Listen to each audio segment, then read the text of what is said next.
చూడండి ఈరోజు యాక్టివిటీ కథ. ఈరోజు యాక్టివిటీ ఒకటోది, అదే నా కృత్యం 1. ఏటన్నాను? కథ. ఈరోజు చెప్పుకునేది కథ. కథ పేరు రాఘవ ధైర్యం. ఏం కదా? రాఘవ ధైర్యం కథ చెప్తాను. అయితే ఒక ఊరు ఉంది.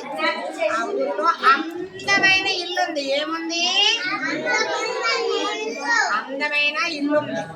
ఆ అందమైన ఇల్లులో రాఘవ అనే బాబు ఉన్నాడు. ఎవరున్నారు? రాఘవ అనే ఒక బాబు ఉన్నాడు. ఆ బాబుకి ఈ చిన్న చిన్న కార్లతోని మంచి మంచి బిల్డింగ్స్ తోని, బిల్డింగ్ బాక్స్ ఉన్నాయి కదా, మన దగ్గర ఉన్నాయి కదా బిల్డింగ్ బాక్స్, దాంతో ఇల్లు కట్టుకోవడం అంటే చాలా ఇష్టం. సరేనా? ఆ బాబుకి ఏటేటి ఇష్టం అన్నాడు?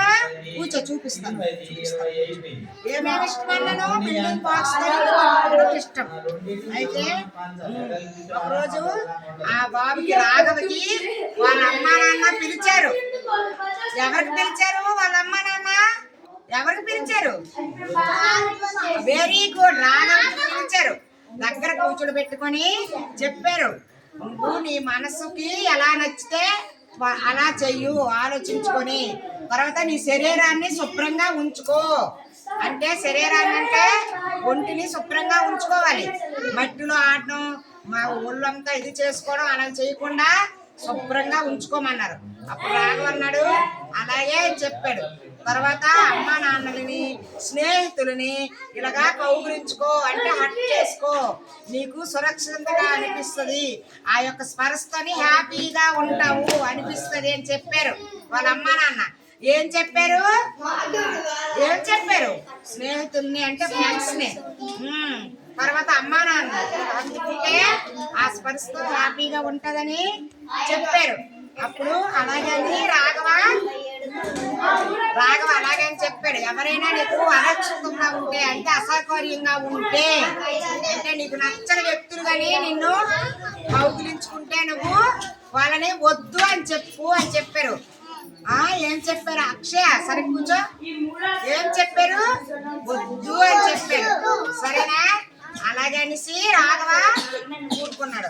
ఒకరోజు చూడండి, ఇగో ఇక్కడ రాఘవ ఏం చేస్తున్నాడు? బిల్డింగ్ కడుతున్నాడు. మీదను కింద అమ్మ నాన్నతో మాట్లాడుతున్నాడు కదా. ఒకరోజు ఏమైంది? ఒకరోజు వాళ్ళ అమ్మ నాన్నతో కలిసి రాఘవ పార్కుకి వెళ్ళాడు. ఎక్కడికి వెళ్ళాడు? ఇగో పార్క్కి వెళ్ళాడు. వెళ్ళి చక్కగా వాళ్ళ అమ్మ నాన్న దగ్గర కూర్చుంటే రాఘవ ఒక సైడ్కి వెళ్ళి ఆడుకుంటున్నాడు. ఏం చేస్తున్నాడు? ఆడుకుంటుండగా అప్పుడు ఒక వ్యక్తి వచ్చాడు. ఒక మనిషి, ఎవరో తెలియదు రాఘవకి, తెలియకుండా ఆ వ్యక్తి వచ్చి ఒక బొమ్మ ఇచ్చాడు. ఇగో ఇక్కడ ఉంది చూడండి. ఒక బొమ్మని ఇచ్చాడు రాఘవకి. ఇచ్చి కౌగిలించుకోవాలని చూశాడు. అప్పుడు రాఘవకి అసౌకర్యంగా అనిపించింది. ఏమనిపించింది? నచ్చలేదు. అప్పుడు పరిగెట్టుకుంటూ వాళ్ళ అమ్మ దగ్గరికి వెళ్ళాడు. వెళ్ళి ఇతనికి వద్దని చెప్పేసి వెళ్ళి చెప్పాడు. వాళ్ళ అమ్మ అడిగింది, ఏమైంది బాబు అని. అయిగో ఎవరో ఒక వ్యక్తి వచ్చి నాకు ఒక బొమ్మ ఇచ్చి నన్ను కౌగిలించుకోవాలని చూశాడమ్మా, నాకు నచ్చలేదు, నేను వద్దని చెప్పేశాను అన్నాడు. చెప్పేశానంటే అప్పుడు వాళ్ళ అమ్మ చాలా గర్వపడింది.